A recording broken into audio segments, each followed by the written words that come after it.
Hello, everyone. So today we are going to look at the present progressive. We're going to look at the structures, the uses, and we're going to complement it with a lot of examples.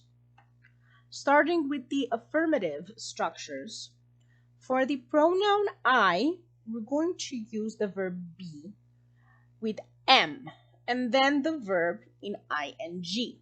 For example, I am running fast. I am eating with some friends. I am watching television now. Then for the pronouns he, she, it, we're going to use is and then continue with the verb in ing. For example, he is playing soccer at the moment. He is swimming in the ocean. He is drinking water. For the last group of pronouns like you, we, and they, we're going to use are and the verb in ing. For example, you're singing at the bar, we're listening to music, and they are cleaning the house. Now, for the negative structure, we're going to have our subject. We're going to use the verb be, which is am, is, or are. We're going to add the complement not.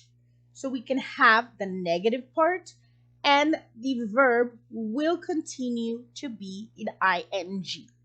For example, he isn't watching television. I am not talking to you. And we aren't singing at the karaoke bar.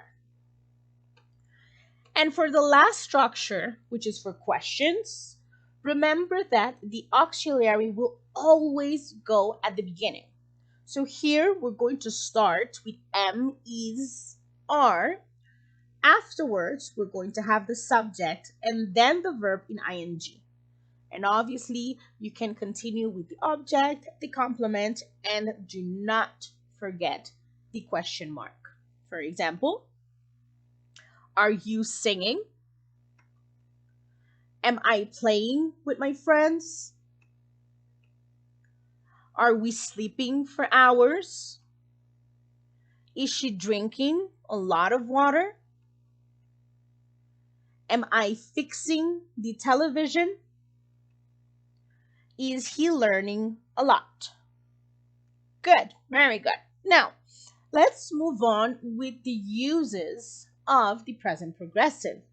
So the first one is that we use it to show that an ongoing action is happening now, in this moment.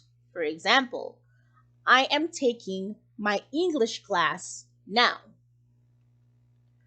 She is calling her mother on the phone just now. And then they're jumping the rope at the moment. Remember, the key word, the important word, will be now, that everything we're doing is in the present moment. Now, the second use for the present progressive is that we can also use it to show that an action is going to take place in the near future.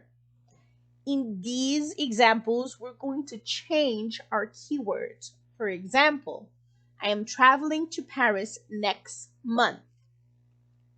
They're throwing the trash away this weekend. And we're painting the house tomorrow. As you can see here, the keywords have completely changed. We have next month, this weekend, and tomorrow. Everything goes for plans in the future. Okay, guys, well, very good job. Thank you for tuning in, and we will see each other in the next lesson, which is the stats and verbs.